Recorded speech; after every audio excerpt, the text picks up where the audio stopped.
Hello and welcome again to the Management Channel and to this particular section of team development. We're going to cover a lot of details here on team development as far as leadership, decision making, brainstorming, and so forth. But the thing that you need to realize is when you first start a group or a team, you need to have a group agreement or a charter. Now, when you first set up your group or team, you should have a warm-up, an icebreaker, some kind of game, something to get everybody talking to each other and develop some kind of social relations. Next, you need to have some project definitions and planning. You help form a mental model of what you're going to be doing and what the effective behavior should be. And then develop as a group a team contract or charter, plans for how the team will manage its teamwork activities together. So, in creating a team charter, the reason is for groups and teams to function properly. There needs to be some ground rules established defining how you'll work together and how will we play nice together. So the team agreement or charter, for any team to be successful, they need to have some kind of objectives. What are they going to be doing? What are the rules? What are the group norms? And what is the guiding direction for the project?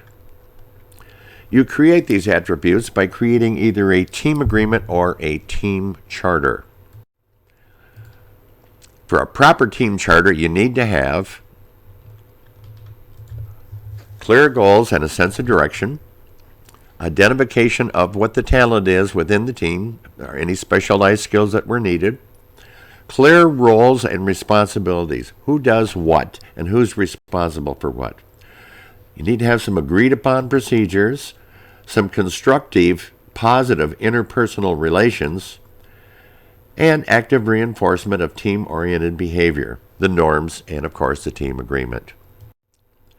The elements of an effective group agreement are the intent, the vision, roles, promises, time and value, measurements of satisfaction, any concerns, risks, or fears, how to renegotiate, what are the consequences, how do we resolve conflict, and overall, what is our basic agreement?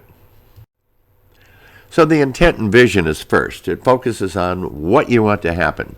The focus is also on what ifs that could go wrong. Everyone needs to focus on the desired results, the best possible vision for the future. And we want to include what might greatly improve the chance of success. But you also need to have some kind of protective plans for what could go wrong, what we call the what-if syndrome. What if this happened? How would it be covered, or how would we resolve it? Roles. We have to make sure everyone has responsibility for all critical tasks. A nice narrow definition saying who's accountable for what and who has responsibility for what. So there has to be clarity about who can be counted on to do what. Without any clearly defined roles, some of the members will wait for somebody else to do it. The roles or tasks should be rotated within the group so that you afford complete participation and not just two or three taking the lead. Ensure that the roles are clearly defined with no loopholes or uncovered areas that could fall between the cracks. Promises. Our commitment to do your part required for successful completion of the tasks. Hiding behind qualifying words that cloud conditions of promise. That's why you want to make sure everything is clearly defined. Who specifically is going to be doing what? The promise is used to guaranteed commitment to the task that everyone else is relying on. And it's used as a checkpoint. If everyone delivers what they promise, you'll produce the desired results. Each promise needs to have the discipline of by when to qualify the promise. It has to have a timeline. When is it due by? Time and value. Clear time commitment and satisfaction with the value given and received. The most for the least to be specified. Again, you clearly state by when. When is this to be done by? And for how long the promises will be kept. Everyone must be satisfied with what is obtained from the project and that it is worth all the time and effort they're putting into it. Measurement of satisfaction. Goals that inspire and state clearly and measurably what is to be expected. Protection is qualifiers to argue from and use as excuses for non-completion, so make sure they're clearly defined. What are the objective measures that will tell you if the task was accomplished or successfully at that point? What are the goals to attain? How do we determine progress? And how do we determine if we succeeded or failed? All those need to be clearly defined. So the sentence should start off with, we have attained success when, and then you fill in the blank. Concerns, risks, and fears. This is a very important part. Compassion for any of those anxiety-producing concerns and risks that a member sees and feels must be brought to light. You don't want anybody having any fears like, if this project fails, do I lose my job? You want to address the concerns and fears to make sure everybody is comfortable as possible moving forward. Solidify your group membership by addressing what is lingering in people's minds. What concerns do they have or questions?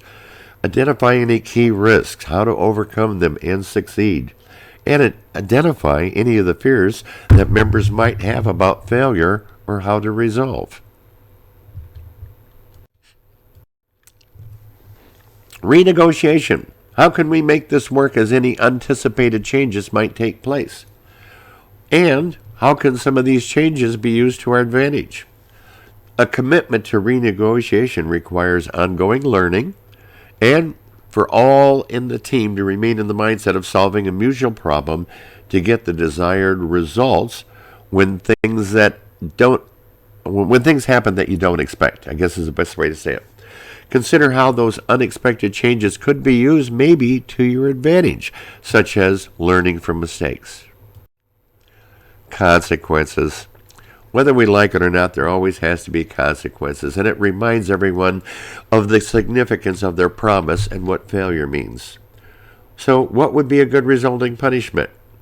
Well, there needs to be some kind of consequence for not keeping her promise or for staying focused on delivering the promised performance, but consequences are put in place not as punishment, but more as a deterrent to help us remember the loss of that unrealized vision leads to a lack of success, and we don't gain what we start out to do. Conflict resolution. Oh yes, there will be conflict. There's good conflict and there's bad conflict. But what we need to concentrate on is what will get us back on track quickly. How can that resolution process be used to our advantage or for leverage? Embrace general conflict, basically disagreements and so forth. It's expected. And to hold that as an opportunity for creativity, new ideas, and how to deal with some specifics that we didn't anticipate. There needs to be a buffer method to keep everyone on track and not let conflict or chaos take over, thus ruining the goal of the group. And agreement. Do I trust enough to be in an open, ongoing collaboration? Or can I get out without getting hurt? Is there an opportunity for a windfall? Has the entire process produced enough trust so that everyone feels strongly about, let's do this? Has there been enough dialogue that everyone feels the relationship is based on a covenant of agreement? Is there a heartfelt commitment to people and results? Or are people just concerned with how to bail if there's a failure? So when you set objectives, the goals have to pretty much be there, and they state generally broad terms of what needs to be accomplished. However, objectives state what is to be accomplished in a singular, specific, and measurable term with a due target date. Are the following statements, in your opinion, some well-written objectives? How about to improve our company image by the end of 2009? Improve it how? What's the criteria? What is measurable? We have a target date, but we don't know how or what improves the image. To increase the number of customers by 10%. Great. By when? 90 days, a year, 5 years? that needs to be specified. To increase profits during 2009. Yeah, how much and how? How about to sell 5% more hot dogs and soda at the baseball game on Sunday, June 14th, 2009? That's a little more specific. How much? 5% of what? Hot dogs and sodas. Where? At the baseball game. When? On that particular day. So you can see that's more of a specific objective.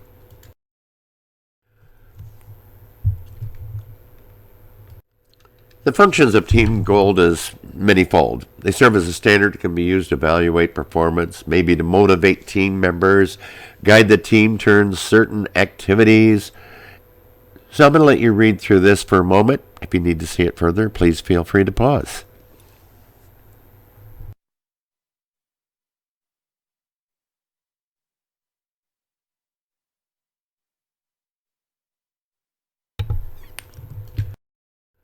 Now, the best way to create the best goals ever is the process of called creating SMART goals.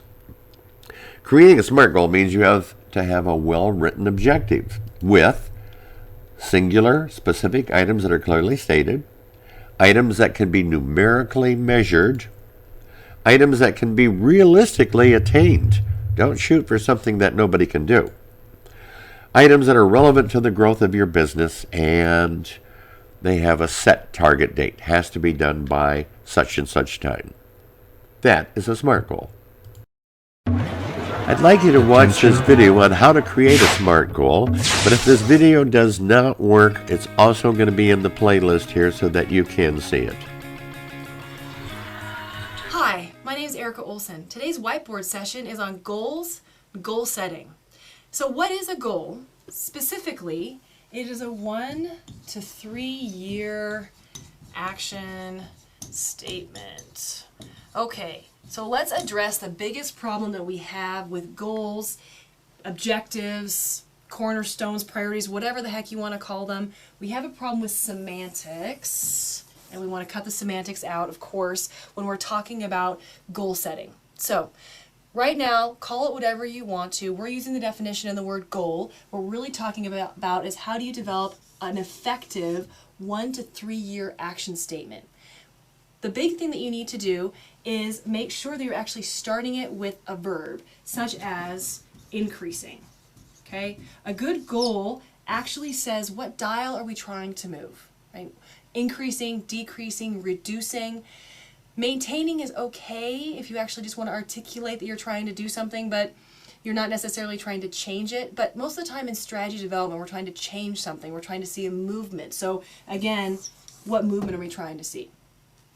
The next thing that's important when you're setting good goals is to make sure they're SMART. And we just love this acronym. What does it stand for?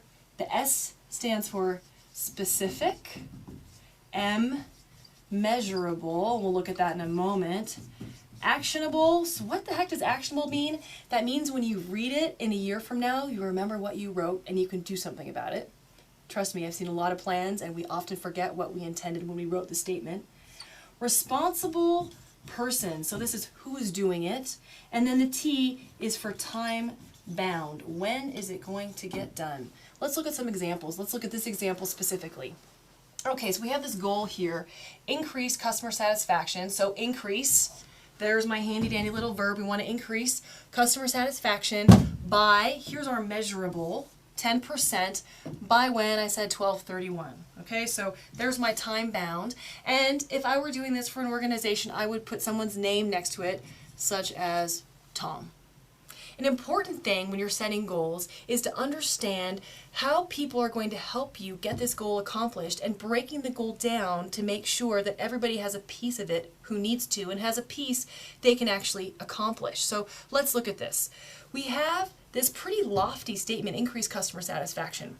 That's an organization-wide goal, as we call that. You know that's a good goal because in this instance, we have a couple of departments or divisions that need to make this happen. We have, let's say this would be the customer service department. I'll put customer service. And let's say this is the IT department. Two departments impacting customer satisfaction in our organization. The customer service department needs to reduce their errors, and the IT department needs to resolve issue tickets faster. So again, we've broken this down, again, cascading goals one level deeper.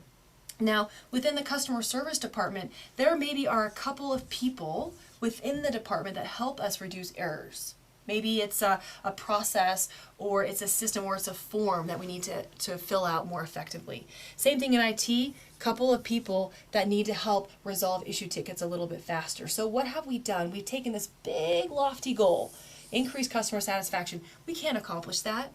We've broken it down into two palatable things. So the customer service manager does have command control, they have accountability to fix errors, and IT has accountability to resolve issue tickets faster, and then they have something to manage within their organization. So we're taking this big idea, and the team member has something very specific, their own goal, that they can use to help develop and accomplish customer satisfaction and increasing it by 10%. So my tip relating to setting good goals is to make sure that you really think about how does it go from the big picture to the small picture, and making sure when you articulate it, you are actually being really specific about identifying, is it specific, measurable, actionable, responsible, and time-bound.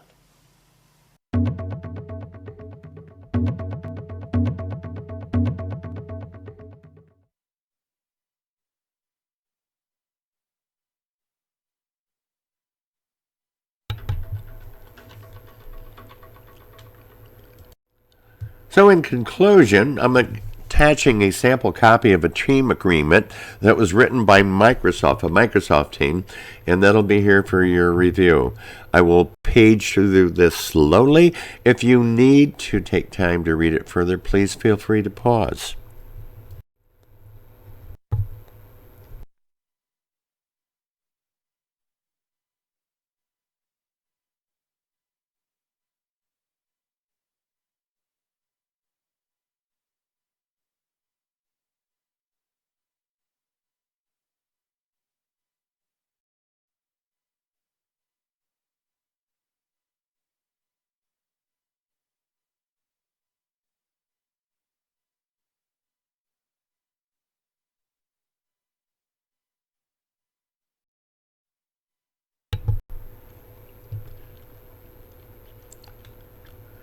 So as you can see here in the concluding page, they actually talk about how they're going to cover conflict resolution and what consequences there are.